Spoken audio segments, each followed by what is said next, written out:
August 1947. The British are quitting India nearly 200 years after they took power. One of the largest, most ethnically diverse nations in the world has been divided.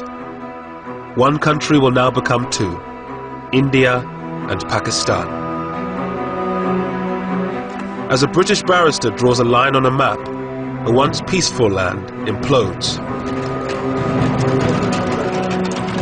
People are forced out of the villages they have lived in for generations. 15 million scramble to be on the right side of the new border. At least 1 million die in the process. And in this huge mass of humanity just moving along, barefooted, no food, thirsty, it was a terrible sight, terrible sight. Communities that have lived together for centuries turn on each other in one of the worst communal massacres of the 20th century. It was so senseless, so utterly senseless. And yet, there's nothing you can do about it. Britain, the once great colonial power, looks on as India burns. Hindus and Muslims were in the grip of madness, you know, lunacy.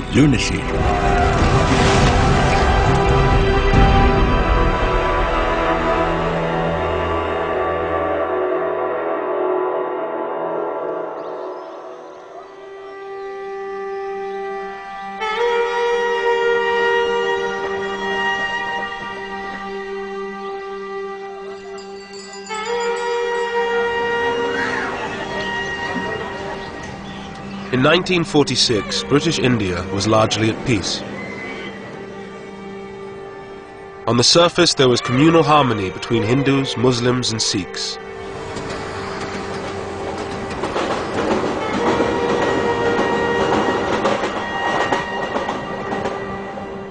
In the same part of the village, I remember Hindus and Sikhs living side by side, you know, living with us, you know.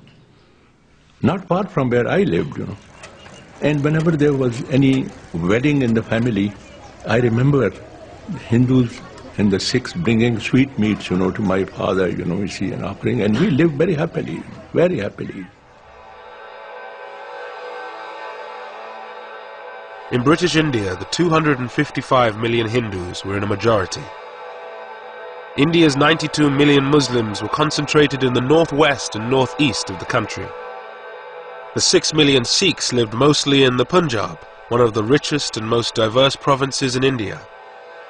Lahore was its ancient capital.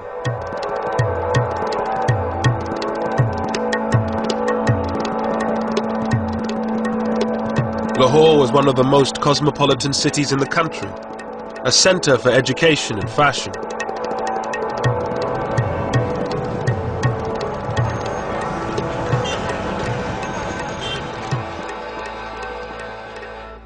Roded Khan, a Muslim, had left his village to study law and history at Lahore's Foreman Christian College.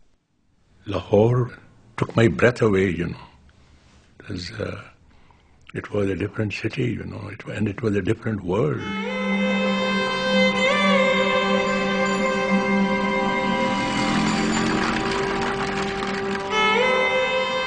It was a very liberal, very tolerant, very progressive institution.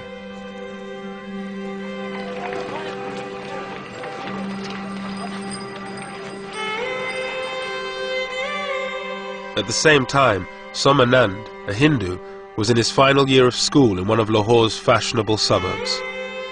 The fashions in Lahore became popular all over Punjab, not only in Punjab but in northern India.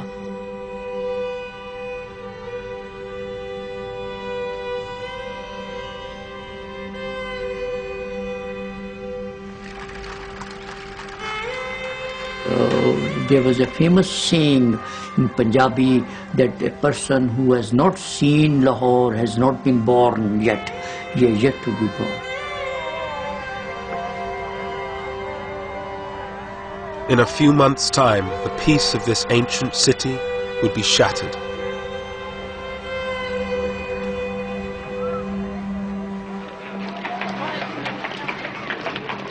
For nearly 200 years, Britain ruled over India's 380 million people. India was the centerpiece of Britain's empire, a source of money and power.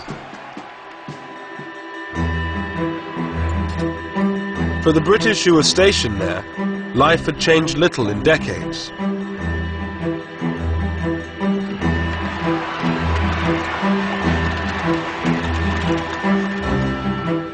John Moores, an officer to a Gurkha regiment, had been in India for a year. We had a hunt, and they'd imported these hounds possibly in the 20s or somewhere like that, and they used to hunt jackal. The tribesmen would come in with a live jackal and release them eventually, and then the hunt would take it up and try chasing them. But then you had to have a whole brigade out defending the hunters. They would be deployed all round over 70 miles.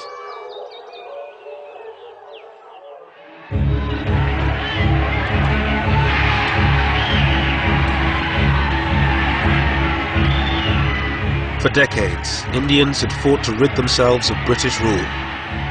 The independence movement had been kept in check by ruthless military force. But by 1946, everything had changed. World War II had left Britain bankrupt. Mr. Moores and the other British troops knew that they would be the last. We knew that having come through a very expensive world war, that the cost of maintaining an army in India following the Far East War, we realized that this couldn't be paid for. The taxpayer, England was in a bad state, particularly 46, 47, financially.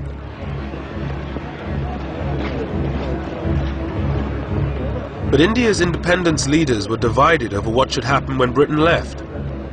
The Indian National Congress, under its leaders Pandit Nehru and Mahatma Gandhi, demanded a single state where all religions would live side by side. But many Muslims feared living under a Hindu majority. Even in the middle-class homes of Lahore, ancient prejudices ran deep. At one level, they had very cordial relations. Our Muslim neighbors were very good. They helped us, we helped them. But see, Hindus had a curious inhibitions.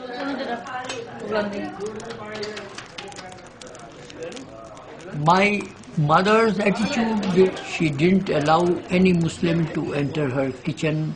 Any cooked thing from a Muslim home was not allowed to enter the kitchen.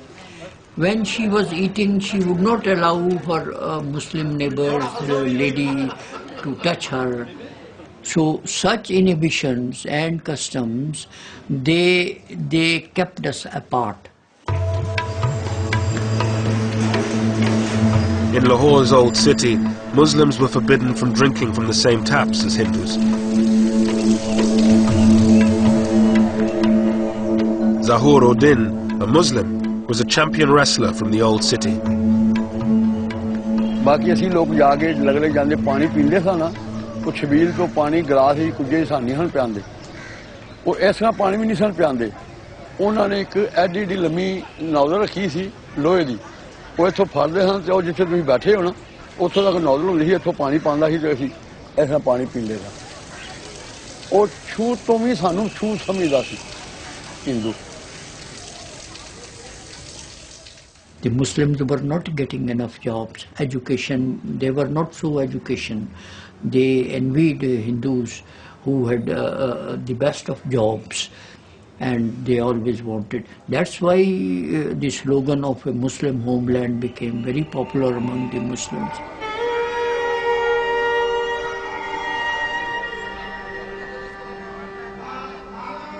Muslim fears that Hindus would dominate an independent India drove the demand for a separate Muslim homeland.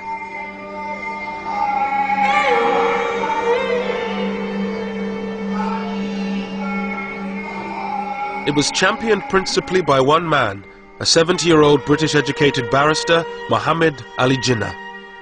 His Muslim League demanded the division of India into two, one country for the Hindus and Sikhs and another for the Muslims. Once the British leave, and there will be a democratic form of government, you see, But in a democratic form of government, the Hindus will always be in a majority, and the Muslim will always be in a minority. We have no chance. Our minority will never be transformed into a majority, and the Hindu majority will always remain a permanent majority. Therefore, we have no chance. Pandit Nehru, the leader of Congress, toured the country arguing the case for a united India. The whole idea that India should be divided was based on a fantastic notion that religion constitutes nationality. Nayantara Sehgal lived with her uncle, Pandit Nehru. While I was growing up, the entire national movement, which had cut across religion, region, caste, class, sex, it had been a truly unifying experience. So for a person like me, it was an absurd idea that India should be divided. It made no sense of any kind.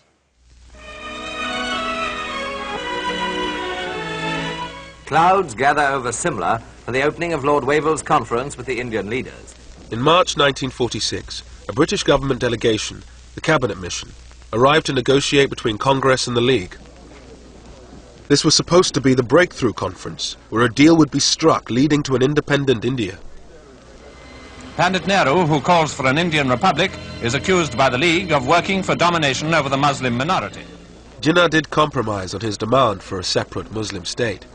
He accepted a united India if it had weak central powers. But Nehru, a socialist and believer in a strong central state, refused any such concessions to the Muslim League. Mr. Jinnah, the Muslim leader, holds fast to Pakistan, and it's reported that his maximum concessions were regarded by Congress as inadequate. At any rate, the fateful conference at Simla, following the preliminary work in Delhi, has ended in failure.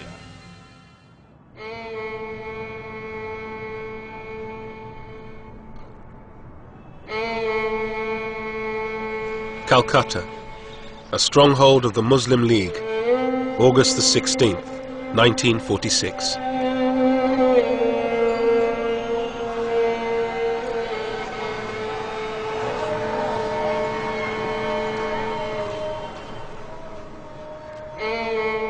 With the collapse of negotiations, Jinnah called for direct action. Thousands of Muslims gathered in the center of the city to demand a separate homeland, Pakistan.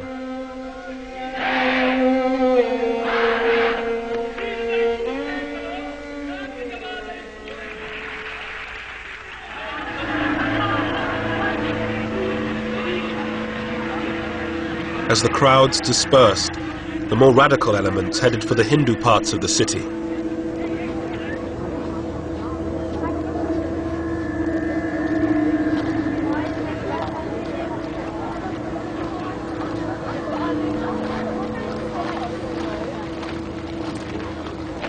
I was thinking of going out for a stroll, and then all of a sudden I found some Muslim hoodlums. They came out, shouted, "Narae Takbir, Allahu Akbar. Allah is the great master."